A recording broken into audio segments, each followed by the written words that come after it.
Python in the search box. Then you will get this result. Python 3.11. This is the command line environment. You can identify it with the black color icon and white color icon. This is the Python IDLE. To use the help, you can use IDLE or command line environment also. I am opening command line environment. See, so I am using first method of the help, that is just printing help empty parenthesis, then press enter button.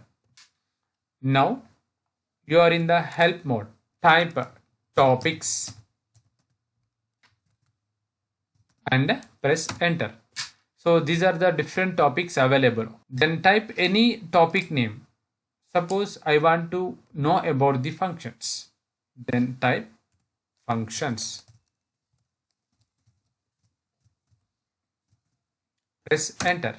The complete information about the functions will be displayed as a result of the command functions.